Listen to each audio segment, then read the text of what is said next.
చంద్రబాబు పచ్చి అబద్ధాల కోరు అని మండిపడ్డారు మంత్రి పెద్దిరెడ్డి రామచంద్రారెడ్డి. గతంలో ప్రధాని మోదీని విపరీతంగా తిట్టిన బాబు ఇప్పుడు ఏ ముఖంతో పొత్తులు పెట్టుకున్నారని ప్రశ్నించారు. చంద్రబాబు అంత అవకాశవాది రాజకీయాల్లో మరొకరు ఉండరని అన్నారు. చిత్తూరు జిల్లా పుంగనూరులో ఎన్నికల ప్రచారానికి మంత్రి పెద్దిరెడ్డి శ్రీకారం చుట్టారు. ఓటమి భయంతోనే బాబు ఇష్టం వచ్చినట్లు మాట్లాడుతున్నారని అంటున్న మంత్రి పెద్దిరెడ్డి రామచంద్రారెడ్డితో మా ప్రతినిధి మధు ఫేస్ టు ఫేస్. ఎన్నికల సందర్భంగా చంద్రబాబు నాయుడు కొత్త పల్లవి ఎత్తుకున్నాడు.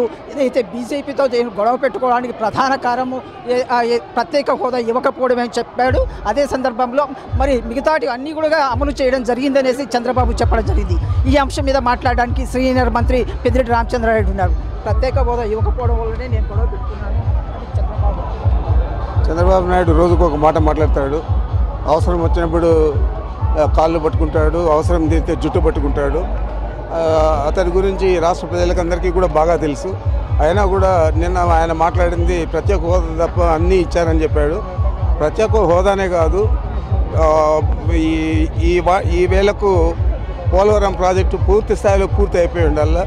దానికి ఏ విధంగా నిధులు సమకూర్చలేదు. అనేక రకాల ఈ రాష్ట్రానికి రావాల్సిన నిధులన్నీ కూడా ఇవ్వలేదు. ఈ రాష్ట్రంలో కనీసం విభజన చట్టంలో ఉండే అంశాలు ఏది కూడా వాళ్ళు ఫుల్ఫిల్ చేయలేదు. దాన్ని ఒక సాకుగా పెట్టుకొని ఆయన ప్రత్యేక హోదా తప్ప అన్నీ ఇచ్చేసాడు అని చెప్పి ఎందుకు చెప్తానంటే ఆయన ఫేస్ సేవింగ్ కోసం. వీడికి సిగ్గు లేదు. ఆ రోజు తిట్టాడు మోడీ గారిని ఇష్టం వచ్చినట్లు, ఈరోజు మళ్ళా పొగుడుతూ ఉన్నాడు అని చెప్పి ఈ రాష్ట్ర ప్రజలు అనుకుంటారు. కాబట్టి ప్రత్యేక హోదా తప్ప అన్నీ ఇచ్చారు.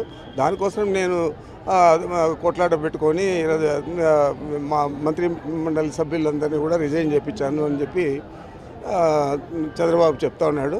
ఇది కూడా ఒక పచ్చి అబద్ధం. అబద్ధాల పుట్ట చంద్రబాబు నాయుడు. నోరు తెరిస్తే అబద్ధాలు తప్ప వేరే చెప్పాడు. ఆయన అవసరాల కోసం ఎవరినైనా వాడుకుంటారు, ఎవరినైనా బలి చేస్తాడు.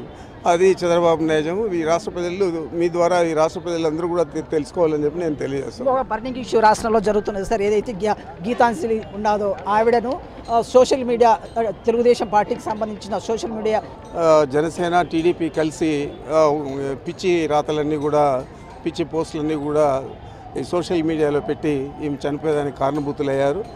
పెద్దిరెడ్డి రామచంద్ర స్పష్టంగా చెప్తున్నారు. విభజన హామీలను అడిగిన పాపాన చంద్రబాబు పోలేదు, అన్నీ చేశాడని చెప్పడం చంద్రబాబు పచ్చి అబద్ధాలు చెప్తున్నాడు అనేసి స్పష్టం చేస్తున్నారు.